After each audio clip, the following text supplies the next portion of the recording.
अस्सलाम वालेकुम रहमतुल्लाह।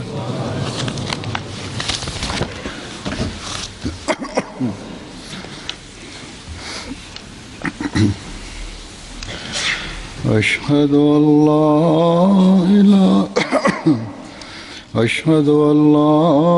इलाहा इल्लल्लाह वहदहु ला शरीका लहू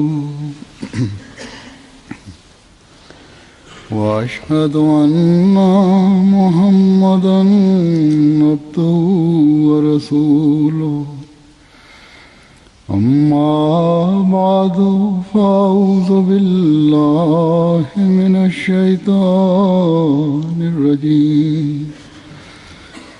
बिस्मिल्लाहिर रहमानिर रहीम।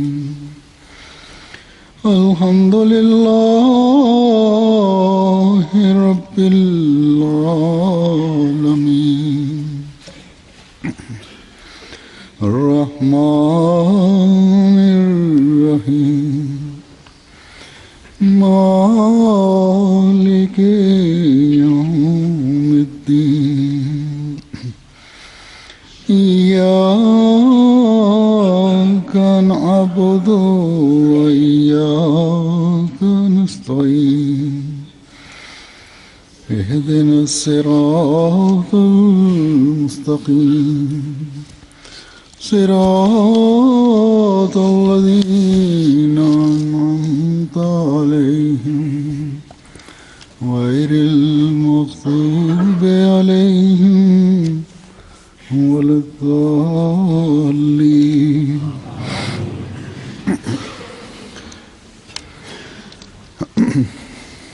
हज़रत सल्लल्लाहु अलैहि वसल्लम पाण सॻोरन सल्लल्लाहु अलैहि वसल्लम जी हिकिड़ी हदीस कुदसी आहे त लौलाक लमा ख़लक़तुल अफ़लाक त अल्लाह ताला फरमाए थो त जेकॾहिं मां तोखे पैदा न कयां हा त दुनिया पैदा न कयां हा, ही ज़मीन ऐं आसमान पैदा न कयां हा। तोड़े मुस्लमाननि जो हिकिड़ो वॾो हिसो इन हदीस जी सिहत ते एतिराज़ थो करे, पर असांखे हिन ज़माने जे इमाम ऐं पाण सॻोरन सल्लल्लाहु अलैहि वसल्लम जे आशिक़ सादिक़ हिन हदीस जी सिहत जी ॼाण ॾिनी आहे। ही उहो मक़ाम आहे जेको पाण सॻोरन सल्लल्लाहु अलैहि वसल्लम जे इंतिहाई मक़ाम जी तरफ़ निशानदही करे थो। पाण सभिनी रसूलनि खां अफ़ज़ल आहिनि। पाण क़यामत ताईं सभिनी ज़माननि जे लाइ मबूस थिया आहिनि। खेनि ख़ुदा ताला ही मक़ाम बख़्शियो आहे त संदन इत्तिबा सां इंसान अल्लाह ताला जी मोहबत हासिल कंदो आहे। खेनि उहा नबूअत जी मुहर अता थी आहे जेका समूरनि अॻूणनि नबियुनि ते सब्त थी करे उन्हनि नबियुनि जे नबी हुअण जी तस्दीक करे थी। खेनि उहो ख़ातमुन नबियीन जो मक़ाम मिलियो आहे जंहिंजे उम्मती खे बि नबूअत जो दर्जो मिलियो ऐं संदन उम्मती ऐं आशिक़ सादिक़ हुअण ई पाण सॻोरन सल्लल्लाहु अलैहि वसल्लम जी पेशिन गोई जे मुताबिक़ अचण वारे मसीह महदी खे नबूअत जो मक़ाम ॾियाराए वियो। संदन ख़ुदा ताला जो कुर्ब जंहिंजो ज़िक्र ख़ुदा ताला क़ुर शरीफ़ में हीअं फरमायो आहे त दना फ़तदल्ला, ही अल्लाह ताला सां कुर्ब जी हद आहे। हज़रत मसीह मऊद अलैहिस्सलातु वस्सलाम फरमाइनि था त ही पाण सॻोरन सल्लल्लाहु अलैहि वसल्लम जे शान में आयो आहे। इन जो मतिलबु आहे त मथे पासे थी इंसान ज़ात ॾांहुं निवड़ियो। हज़रत सल्लल्लाहु अलैहि वसल्लम का कमाल पाण सॻोरन सल्लल्लाहु अलैहि वसल्लम जो कमाल आला दर्जे जो कमाल आहे जंहिंजो मिसाल नथो मिली सघे। और इस कुर्ब में ऐं इन कमाल में 2 दर्जे बयान फरमाए हैं। संदन 2 दर्जा बयानु फ़रमाया विया आहिनि। हिकिड़ो सऊद यानी बुलंदी जी तरफ़ वञणु, और दूसरा नुज़ूल ॿियो नुज़ूल अल्लाह ताला की तरफ तो अल्लाह ताला जी तरफ़। सऊद हुआ त पाण सॻोरन सल्लल्लाहु अलैहि वसल्लम जो सऊद थियो यानी ख़ुदा ताला जी मोहबत और सिद्क़ ऐं सिद्क़ ऐं वफ़ा में ऐसे अहिड़ो छिकिजी विया कि खुद जो ख़ुदि अक़दस के इन ज़ात अक़दस जे दोनों दुनुव जो दर्जो पाण सॻोरन सल्लल्लाहु अलैहि वसल्लम खे अता थियो।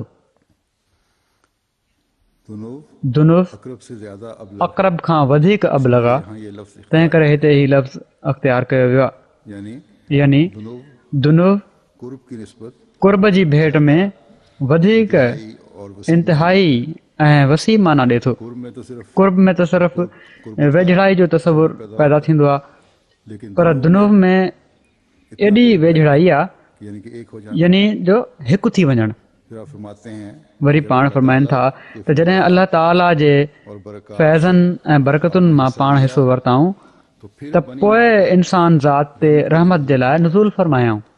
ये वही रहमत थी हीअ उहा ई रहमत हुई जंहिंजो इशारो मा अरसलनाक इल्ला रहमतल लिल आलमीन में फरमायो वियो आहे कि हमने तुझे नहीं त असां तोखे नाहे मोकिलियो रहमतुल आलमीन बना मगर रहमतुल लिल आलमीन बनाए। हज़रत सल्लल्लाहु अलैहि वसल्लम पाण सॻोरन सल्लल्लाहु अलैहि वसल्लम जे इसमें कासिम में बि इहो ई राज़ आहे त पाण अल्लाह ताला खां वठनि था और फिर ऐं पोइ मख़लूक खे पहुचाइनि था। बस सो मख़लूक खे पहुचाइण जे वास्ते का नुज़ूल हुआ। पाण सॻोरन सल्लल्लाहु अलैहि वसल्लम जो नुज़ूल थियो। हिन दना फ़तदल्ला में इन ई सऊद ऐं नुज़ूल जी तरफ़ इशारो कयो वियो आहे हज़रत ऐं ही वसल्लम के पाण सॻोरन सल्लल्लाहु अलैहि वसल्लम जे बुलंद रुतबे जो दलील आहे। बस सो आपके नुज़ूल से पाण सॻोरन सल्लल्लाहु अलैहि वसल्लम जे जो नुज़ूल सां जेके नए ज़मीन व आसमान पे नवां ज़मीन ऐं आसमान पैदा थिया,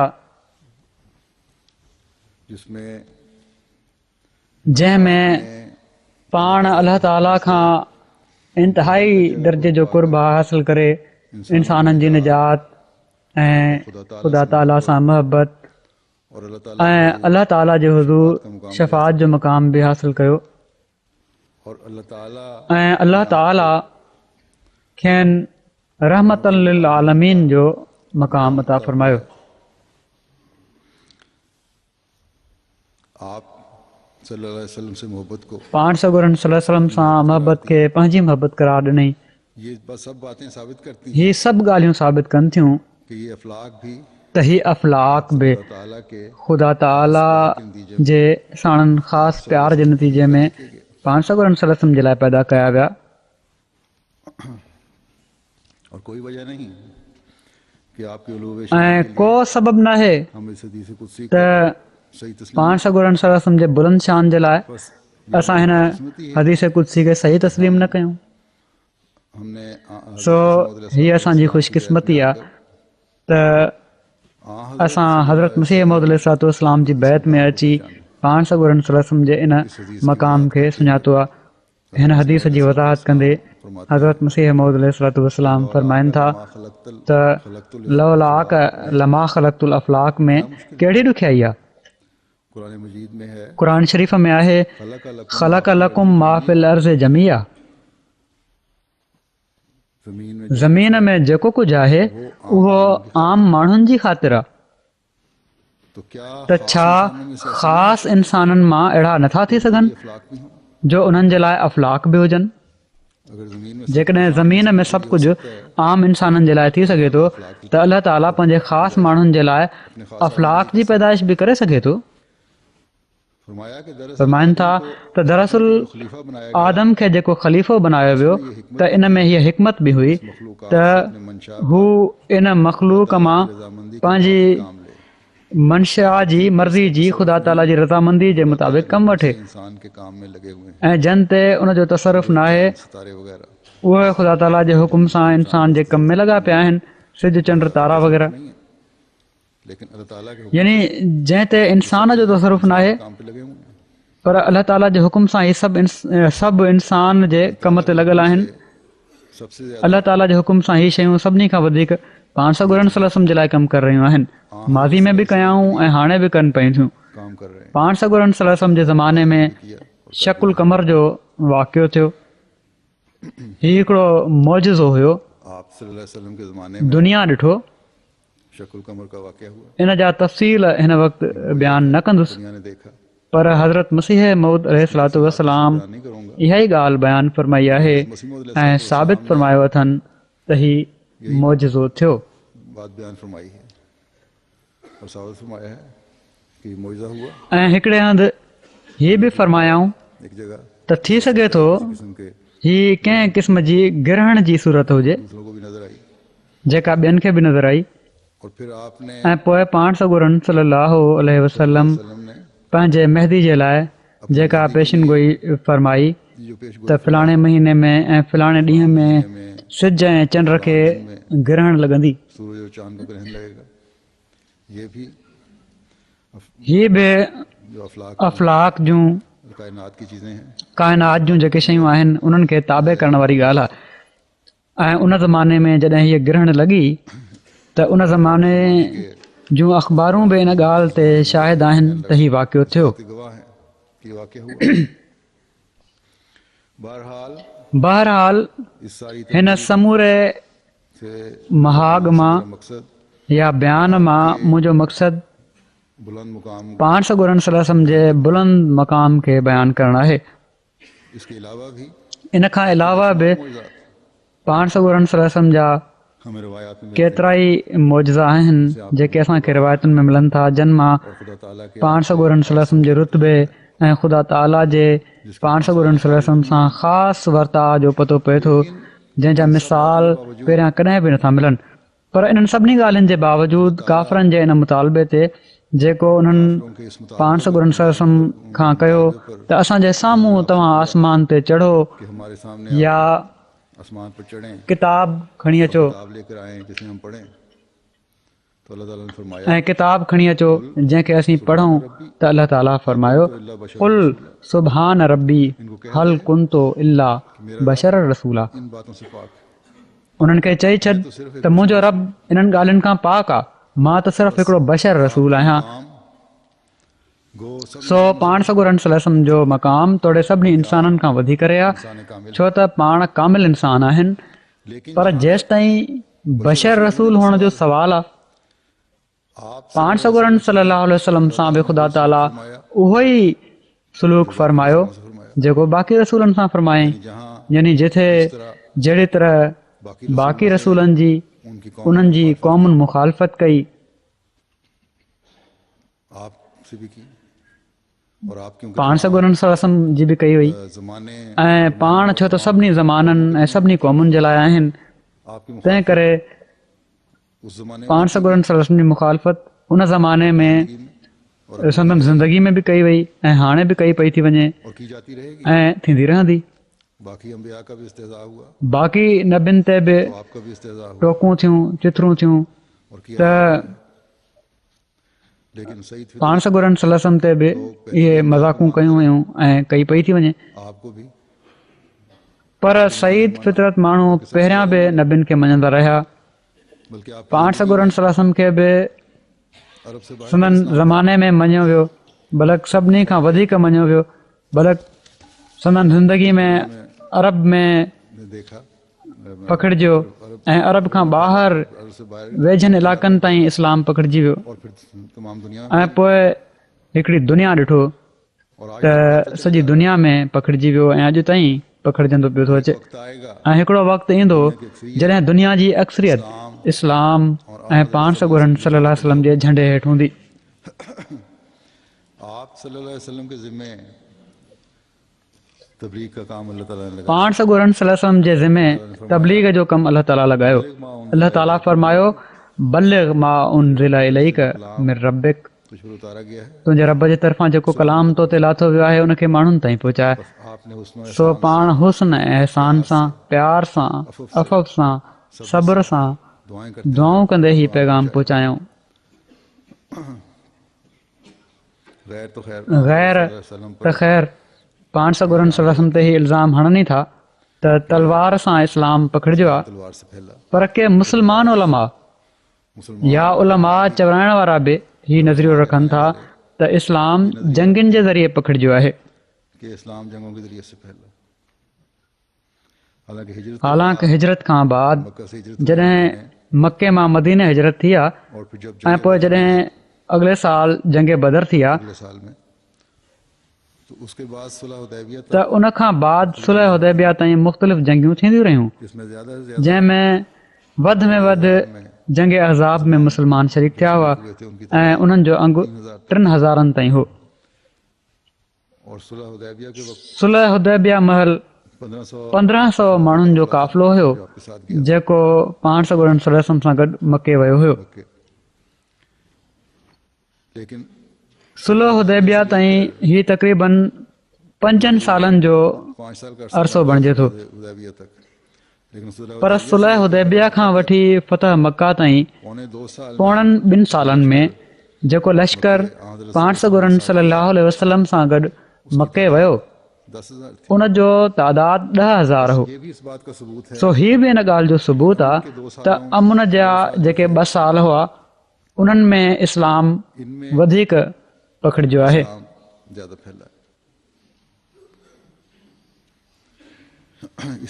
अहिड़ी तरह अमन ऐं प्यार जी तबलीग जा केतिरा वाक़िया आहिनि, अफ़व जा केतिरा ई वाक़िया आहिनि जन माण्हुनि जी दिलनि ते कब्ज़ो कयो। पाण सॻुरनि सल्लल्लाहु अलैहि वसल्लम जे अफ़व दरगुज़र ऐं शफ़क़त जे सलूक जा वाक़िया गुज़िरियल ख़ुतबनि में बि मां बयानु करे चुको आहियां। पाण सॻुरनि सल्लल्लाहु अलैहि वसल्लम हीउ सभु छो कयो? इन लाइ जो ख़ुदा ताला हुकुम ॾिनो हुयो त ही तव्हां करिणो आहे। अलाह ताला ही फरमायो त बेशक ही मुंहिंजो तमामु प्यारो आहे ऐं तमामु वेझो आहे, मगर नबियुनि सां माण्हुनि जे वर्ताव जो जेको तरीक़ो हलंदो पियो थो अचे उहो हिन सां बि थींदो।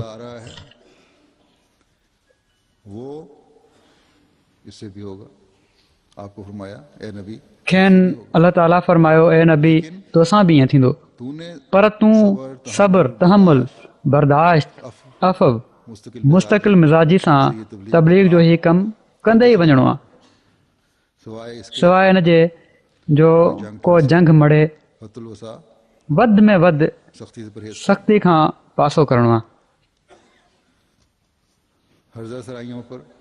बकवासुनि ते, बेहूदा ॻाल्हियुनि ते, तकलीफ़ूं ॾियण ते सब्र जो आला नमूनो ॾेखारींदे वञिणो आहे,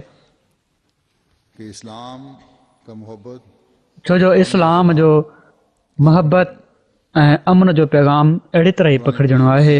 क़ुर शरीफ़ में ख़ुदा ताला हिननि सभिनी ॻाल्हियुनि खे कहिड़ी तरह बयानु फरमायो आहे ऐं कहिड़ी नसीहत फरमाई आहे उहा मां बयानु कयां थो। अलाह ताला सूरह क़ाफ़ में फरमाए थो फ़स्बिर अला मा यक़ूलून वसब्बिह बिहम्दि रब्बिक क़ब्ल तुलूइ शम्स व क़ब्ल अल ग़ुरूब।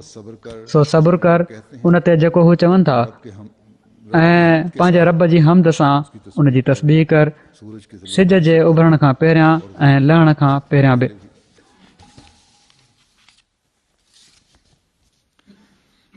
सो अलाह ताला खेनि तसली ॾियाराई त ही तान तशनी जेके दुश्मन करे थो उहे त थियणा ई आहिनि, तव्हां सब्र सां इन खे बर्दाश्त कयो।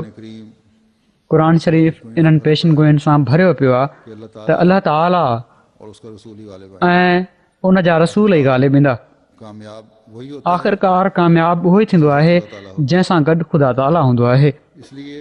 तंहिं करे अलाह ताला फरमायो आहे त क़ुर शरीफ़ सां इन तालीम सां नसीहत कंदो वञ, तंबीह कंदो वञ।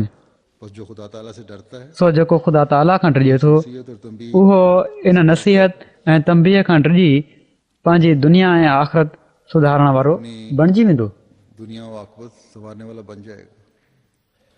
फिर खुदा ताला ने दुश्मन की वरी ख़ुदा ताला दुश्मन जी गुस्ताखिन ते क्या पाण सॻोरनि सल्लल्लाहु अलैहि वसल्लम खे कहिड़ो रवैयो अख़्तियार करण जो इरशाद फरमायो।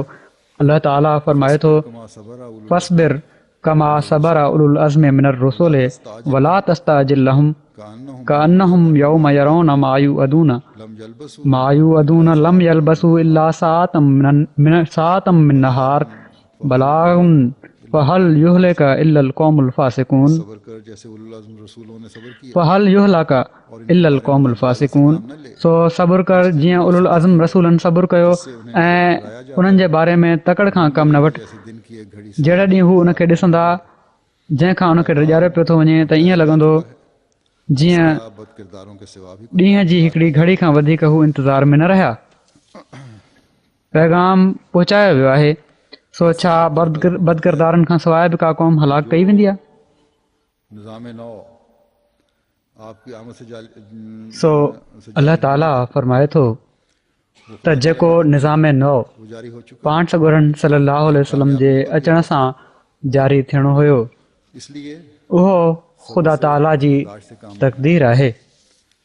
और ए रसूल उहो जारी थी चुको आहे पर कामयाबियुनि जो बि हिकिड़ो वक़्तु आहे। मानने वालों ने भी तंहिं करे सब्र ऐं बर्दाश्त खां कमु वठणु घुरिजे कि यही ऐं ए रसूल नबियों सल्लल्लाहु अलैहि वसल्लम वालों का शेवा है तव्हां बि ऐं तव्हांजे मञण वारनि बि और उन पर इन ई सब्र ऐं बर्दाश्त खां कमु वठणो आहे। कामयाबियां दिलाने ऐं इहो ई उलुल अज़्म नबियुनि ऐं उन्हनि जे मञण वारनि जो कमु आहे।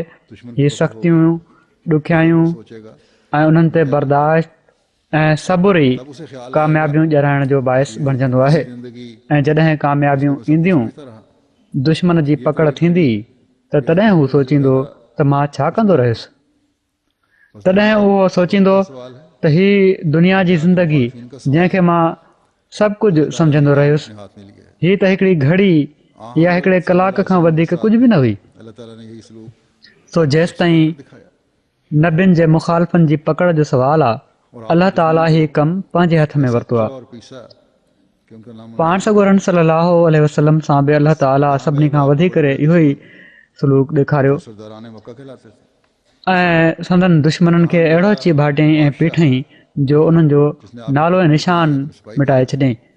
सो काॾे विया उहे संदन वॾा वॾा दुश्मन जेके मके जा सरदार चवराईंदा हुआ। क़यामत है काॾे वियो उहो बादशाह तो खुदाई वाले जंहिं पाण सॻोरनि सल्लल्लाहु अलैहि वसल्लम खे गिरफ़्तार करण जे लाइ पंहिंजा सिपाही मोकिलिया हुआ। हर ज़माने में सो जॾहिं पाण सॻोरनि सल्लल्लाहु अलैहि वसल्लम जो ज़मानो क़यामत ताईं आहे त खुदाई वाइदे जे मुताबिक़ आप सल्लल्लाहु संदन दुश्मननि जी पकड़ बि हर ज़माने में निशान बणिजंदी वेंदी। क्या नाम रखे आपको किस तरह बदनाम कर पाण सॻोरनि सल्लल्लाहु अलैहि वसल्लम जे मुखालफ़नि बताता पाण सॻोरनि सल्लल्लाहु अलैहि वसल्लम खे कहिड़ी कहिड़ी तरह तंग कयो संदन कहिड़ा कहिड़ा नाला रखियाऊं खेनि कहिड़ी तरह बदनाम करण जी कोशिशि कयाऊं है इन बारे में क़ुर शरीफ़ असांखे ॿुधाए थो। या अय्युहल्लज़ी नुज़्ज़िला अलैहि ज़िक्रो इन्नका लमजनून हिकिड़े हंधि अल्लाह ताला फरमाए थो वक़ालू या अय्युहल्लज़ी नुज़्ज़िला अलैहि ज़िक्रो इन्नका लमजनून ये आप सल्लल्लाहु अलैहि वसल्लम पर इस्तिज़ा है बल्कि खुली खुली ऐं उन्हनि चयो गाली है ऐं उहे शख़्स जंहिं ते ज़िक्र लाथो वियो आहे यकीननि तूं मजनू आहीं। और उस वक्त वहाँ की तकरीबन सारी आबादी यकीननि तूं मजनून आहीं। हीअ पाण सॻोरनि सल्लल्लाहु अलैहि वसल्लम ते चिथर आहे बल्कि खुलियल खुलियल हिकिड़ी गार आहे। मके में हीअ सूरत नाज़िल थी ऐं उन वक़्तु उतां जी तक़रीबन समूरी आबादी पाण सॻोरनि सल्लल्लाहु अलैहि वसल्लम सां ई वर्ताव कंदी हुई सवाइ कुझु गुज़श्ता नेक फितरत माण्हुनि जे जन ईमान आंदो हुयो। पर जॾहिं पाण सॻोरा सल्लल्लाहु अलैहि वसल्लम मको फ़तह कनि था त सभिनी सां मुहबत ऐं शफ़क़त जो सलूक कनि था।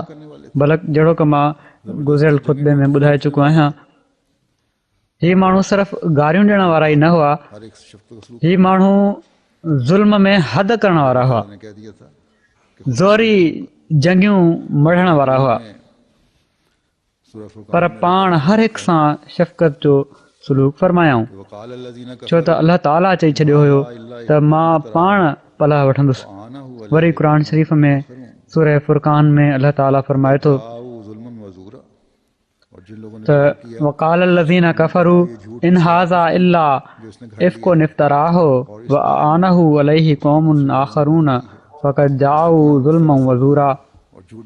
जन माण्हुनि कुफ़ुर कयो ऐं जन माण्हुनि कुफ़ुर कयो उन्हनि चयो हीउ कूड़ खां सवाइ कुझु न आहे जेको हिन घड़े वरितो आहे ऐं इन बारे में उनजी ॿियनि माण्हुनि मदद कई सो यकीननि हू सरासर ज़ुल्म ऐं कूड़ ठाहिण वारा आहिनि। तोड़े हिन आयत में तमामु वसी मज़मून बयानु थिया आहिनि पर हिते सिर्फ़ु हीउ ॿुधाइण मक़सदु आहे त पाण सॻोरन सल्लल्लाहु अलैहि वसल्लम खे दावा खां बाद उहे ई माण्हू नऊज़ बिल्लाह कूड़ो चवणु लॻी पिया हुआ जेके पाण सॻोरन सल्लल्लाहु अलैहि वसल्लम खे सचो चवंदा हुआ ऐं उन्हनि जा वात त इन सां न थकबा हुआ। संदन सचाई ऐं इमानत जा क़ाइल हुआ।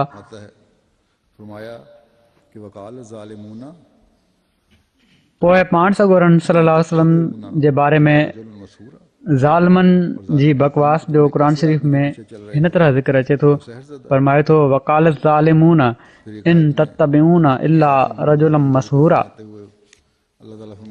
ऐं ज़ालिम चवनि था त तव्हां हिकिड़े अहिड़े माण्हू जे पुठियां हली रहिया आहियो जंहिं ते जादू थियल आहे। वरी हिकिड़ी आयत में काफ़रनि जी बेहूदा ॻाल्हियुनि जो ज़िक्र फरमाईंदे अलाह ताला फरमाए थो वा अजबू अन जाअहुम मुनज़िरुम मिनहुम वक़ालल काफ़िरून हाज़ा साहिरुन कज़्ज़ाब। ऐं उन्हनि ताजुब कयो त उन्हनि वटि उन्हनि ई मां को ॾियारण वारो आयो आहे ऐं काफ़रनि चयो हीउ वॾो कूड़ो जादूगर आहे। सो कॾहिं कूड़ो कॾहिं जादूगर कॾहिं कुझु ऐं कॾहिं कुझु ऐं कॾहिं कहिड़े नाले सां हीउ काफ़र पाण सॻोरन सल्लल्लाहु अलैहि वसल्लम खे पुकारींदा रहिया ऐं पाण सॻोरन सल्लल्लाहु अलैहि वसल्लम जे बारे में ॻाल्हियूं चवंदा रहिया ऐं मुख़्तलिफ़ रंग में चिथरूं कंदा रहिया पर पाण सॻोरन सल्लल्लाहु अलैहि वसल्लम खे सब्र ऐं हमद ऐं दुआ जी अलाह ताला तलक़ीन फरमाई ऐं इहा ई तलक़ीन अलाह ताला मोमिननि खे बि फरमाई। वरी अलाह ताला फरमाए थो वलतस्मउन्न मिनल लज़ीना ऊतुल किताब मिन क़ब्लिकुम व मिनल लज़ीना अशरकू अज़न कसीरा व इन तस्बिरू व तत्तक़ू फ इन ज़ालिक मिन अज़मिल उमूर। ऐं तव्हां ज़रूरु उन्हनि माण्हुनि खां जिन खे तव्हां खां पहिरियां किताब ॾिनो वियो आहे ऐं उन्हनि खां जन शिरक कयो तमामु तकलीफ़ वारियूं ॻाल्हियूं ॿुधंदव ऐं जेकॾहिं तव्हां सब्र कयो ऐं तक़वा अख़्तियार कयो त यकीननि हीउ हिकिड़ो वॾो हिमत जो कमु आहे। हाणे हिकिड़े मोमिन जे लाइ हिकिड़े अहिड़े शख़्स जे लाइ जेको पंहिंजे प्यारे नबी हज़रत मुहम्मद रसूलुल्लाह सल्लल्लाहु अलैहि वसल्लम सां मोहबत रखे थो पंहिंजी जान खां वधीक प्यारो रखे थो उन जे लाइ इन खां वधीक दिलि आज़ारी जी ऐं तकलीफ़ ॾियण वारी ॻाल्हि ॿी कहिड़ी थी सघे थी त हू पंहिंजे आका जे बारे में अहिड़ी ॻाल्हि ॿुधे जंहिंसां संदन शान में हर हिकिड़ी बि गुस्ताखी थींदी हुजे। को कंहिं सूरत बि बर्दाश्त नथो करे सघे पर अलाह ताला हिते फरमायो आहे त अहिड़ियूं ॻाल्हियूं तव्हां ॿुधो त सब्र कयो। हज़रत मसीह मौद अलैहिस्सलाम जो मां गुज़िरियल ख़ुतबे में मिसाल ॾिनो हुयो त कहिड़ी तरह पाण रद अमल ॾेखारियऊं त सही रद अमल इहो ई आहे जेको हज़रत मसीह मौद अलैहिस्सलाम ॾेखारियो पर इन जे लाइ बि तक़वा शर्त आहे। तक़वा अख़्तियार कंदे पंहिंजे अमल ऐं दुआउनि सां जेको इन जो जवाबु ॾींदो त उहो ई इन मोहबत जो सही इज़हार आहे।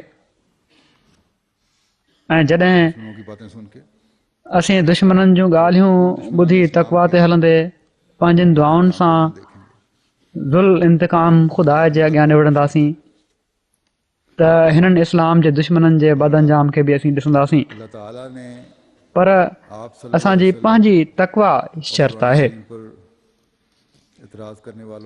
बहरहाल अलाह ताला पाण सॻोरन सल्लल्लाहु अलैहि वसल्लम ऐं क़ुर शरीफ़ ते एतिराज़ करण वारनि जे जवाब में क़ुर शरीफ़ में जेको फरमायो आहे उहो इहो ई आहे त पाण ई अलाह ताला बदिला वठंदो आहे।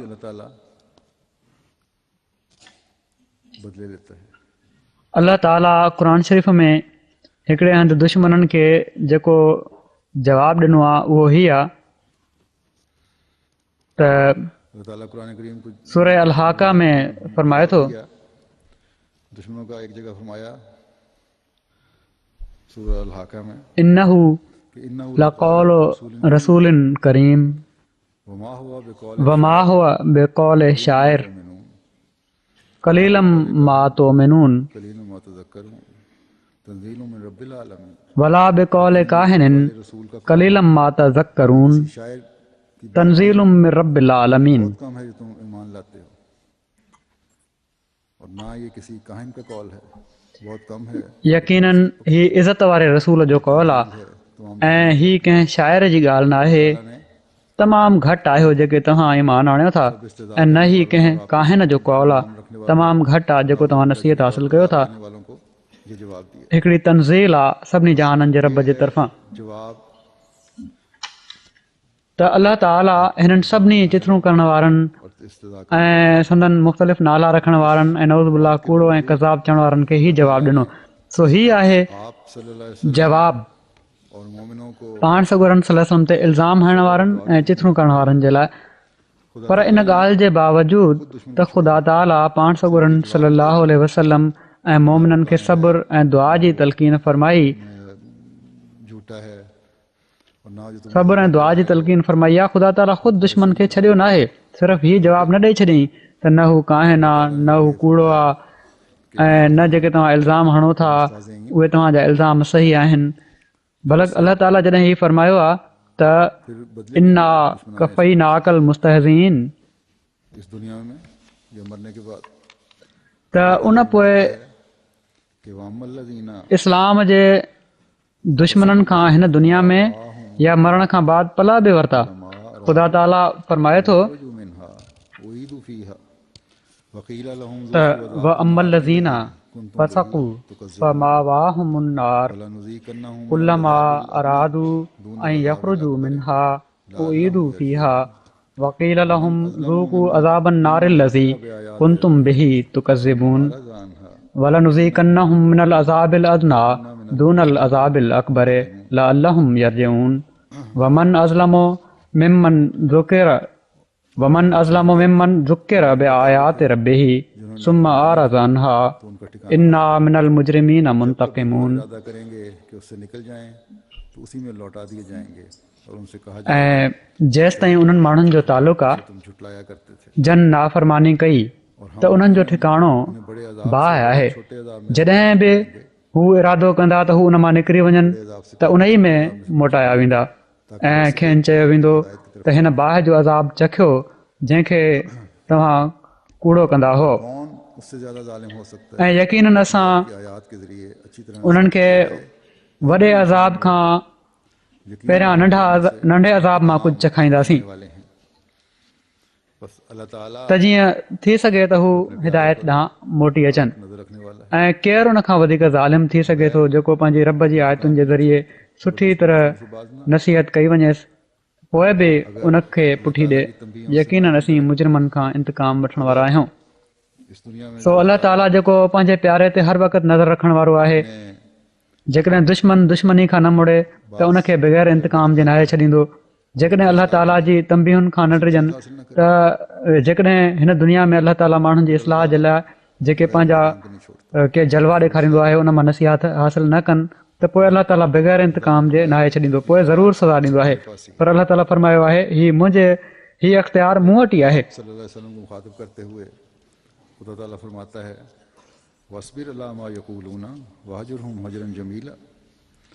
पोइ पाण सॻोरनि सलम खे मुखातिब कंदे अलाह ताला फरमाए थो वस्बिर अला मा यक़ूलून वहजुरहुम हजरन जमीला वज़रनी वल मुकज़्ज़िबीन उलिन नामते वमहिलहुम क़लीला इन्ना लदैना अनकालम व जहीमा वतआमन ज़ा गुस्सतिन व अज़ाबन अलीमा। ऐं सब्र कर उन ते जेको हू चवनि था ऐं उन्हनि खां सुठे रंग में जुदा थी वञ ऐं मूंखे ऐं नाज़ ऐं नाम में पलजण वारनि मुकज़बनि खे अलॻि छॾे ॾे ऐं उन्हनि खे थोरी मोहलत ॾे। यकीनन असां वटि इबरत जा केतिरा ई सामान आहिनि ऐं जहनुम बि आहे। ऐं गले में फांसी पवण वारो हिकिड़ो खाधो आहे उन्हें सजा मिले ऐं दर्दनाक अज़ाब दे चले जा रहे हैं।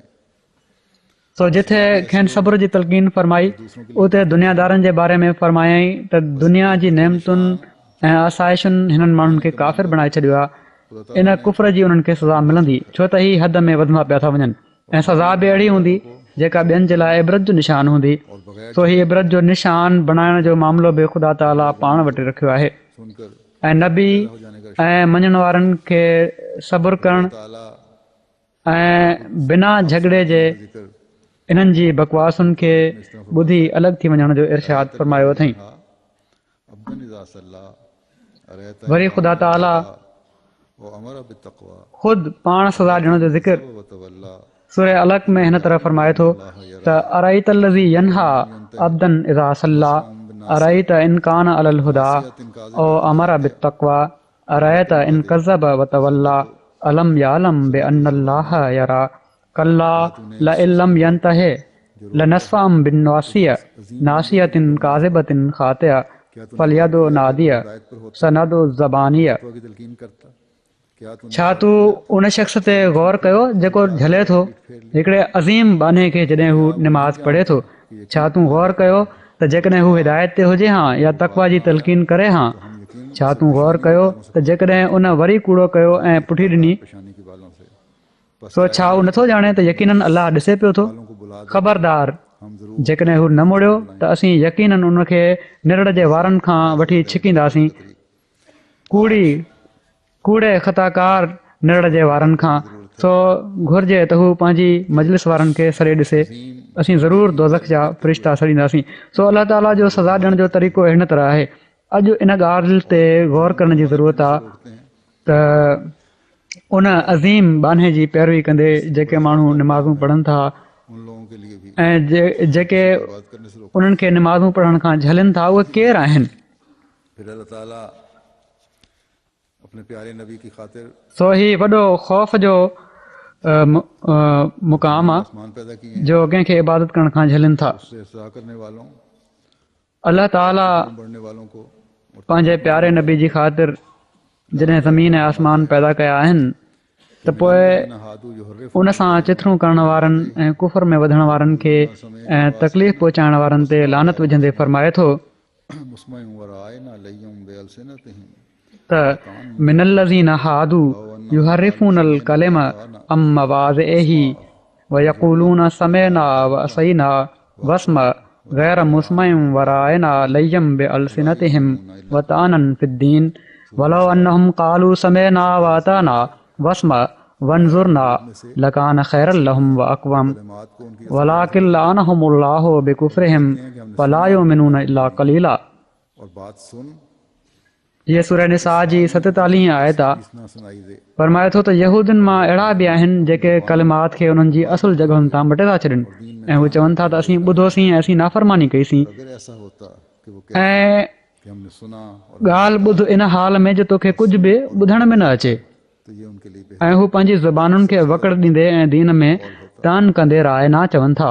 ऐं जेकॾहिं बेहतर ने ईअं थिए हा जो हू चवनि हा त असीं ॿुधोसीं ऐं असीं इताद कईसीं ऐं ॿुध ऐं असां ते नज़र कर त हीअ उन्हनि जे लाइ बहितर ऐं सभिनी खां वधीक मज़बूत कौल हुजे हा। पर अलाह ताला उन्हनि जे कुफर जे करे उन्हनि ते लानत करे छॾी सो हू ईमान नथा आणनि पर थोरो। फिर यहूदियों के ये कहने पर सो कि हम हीअ लानत आहे जेका उन्हनि माण्हुनि ते पवंदी जेके रसूल सल्लल्लाहु अलैहि वसल्लम से कर रहे हैं जेके ही रस्तो अख़्तियार कंदा जो रसूल जी तौहीन जा मुर्तकिब थियनि।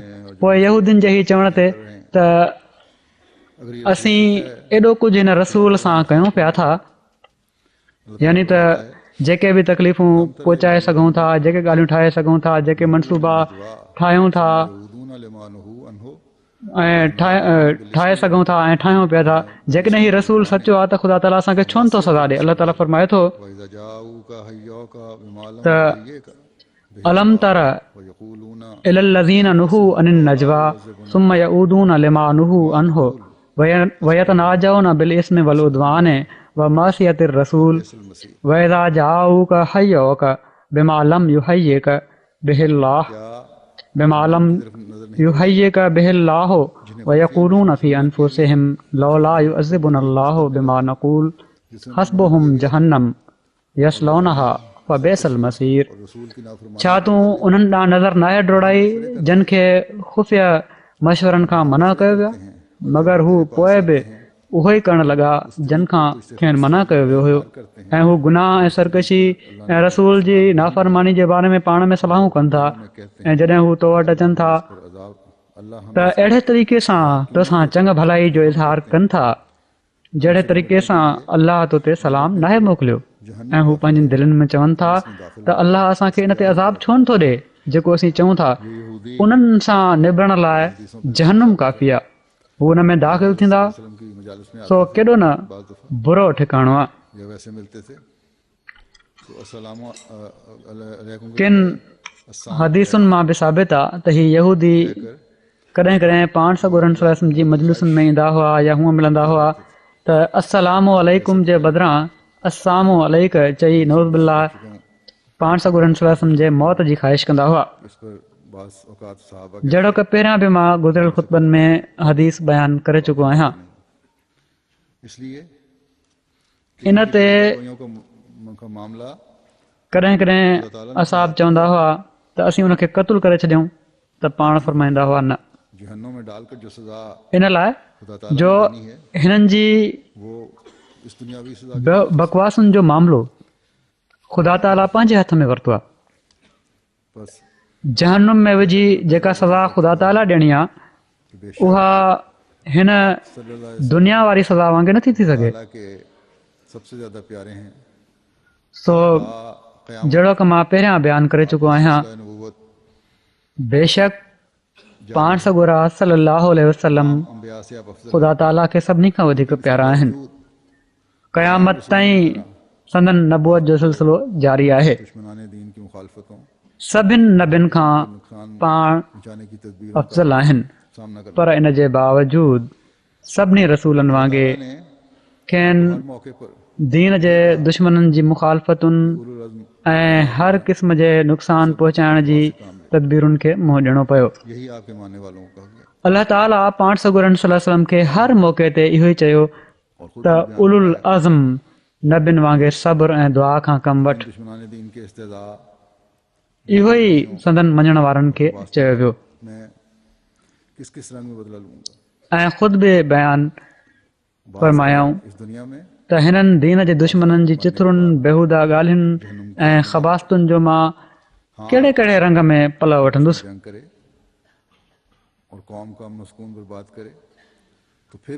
ऐं ख़ुदि बि बयानु फ़रमायाईं त हिननि दीन जे दुश्मननि जी चिथरुनि बेहूदा ॻाल्हियुनि ऐं ख़बास्तुनि जो मां कहिड़े कहिड़े रंग में बदिलो वठंदुसि किन खां हिन दुनिया में ऐं किन खां मरण खां बाद जहनुम जी बाहि में विझी। हा जेकॾहिं दुश्मन जंग करे ऐं क़ौम जो अमन ऐं सुकून बर्बाद करे त पोइ उन सां मुक़ाबले जी इजाज़त आहे छो त इन मुक़ाबले जी इजाज़त न ॾिनी वई त मज़हब जा मुख़ालिफ़ हर मज़हब खे मञण वारनि हर मज़हब जे मञण वारनि जो चैन ऐं सुकून बर्बाद करे छॾींदा। हिन दुनिया में कहिड़ी तरह ख़ुदा ताला संदन तौहीन जा पल वठंदो रहियो इन जा बि केतिरा ई वाक़िया आहिनि। हिकिड़े पल वठण जो ऐलान क़ुर शरीफ़ में हीउ चई करे फ़रमायो वियो त तबत यदा अबी लहब व तब त अबू लहब जा ॿई हथ शल थी विया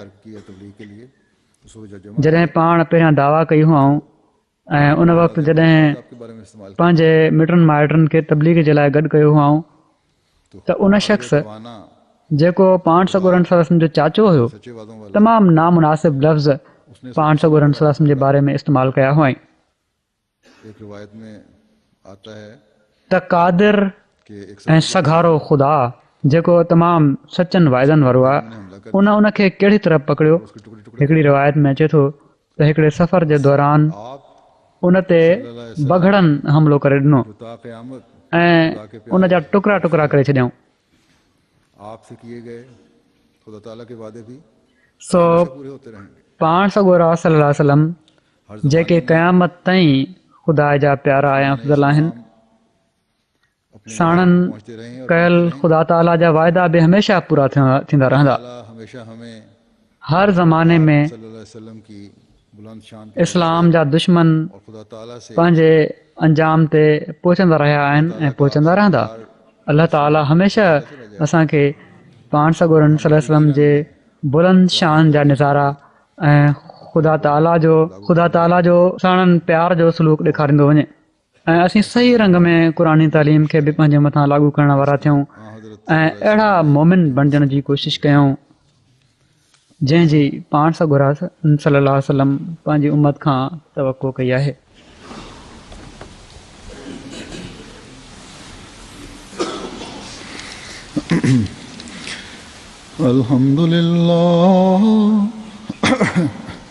अल्हम्दुलिल्लाह नहमदुहु व नस्तईनुहु व नस्तगफिरुहु व नु'मिनु बिही व नतवक्कलु अलैहि व नऊज़ु बिल्लाहि मिन शुरूरि अनफुसिना व मिन सय्यिआति अअमालिना मन यहदिहिल्लाहु फला मुदिल्ल लहु व मन युद्लिल्हु फला हादिय लहु व नशहदु अन ला इलाहा इल्लल्लाह व नशहदु अन्ना मुहम्मदन अब्दुहु व रसूलुहु। इबादल्लाह रहिमकुमुल्लाह इन्नल्लाह यअमुरु बिल अदलि वल इहसानि व इताइ ज़िल क़ुर्बा व यन्हा अनिल फ़हशाइ वल मुनकरि वल बग़ि याइज़ुकुम लअल्लकुम तज़क्करून। उज़्कुरुल्लाह यज़्कुरुकुम वद्ऊहु यस्तजिब लकुम व लज़िक्रुल्लाहि अकबर।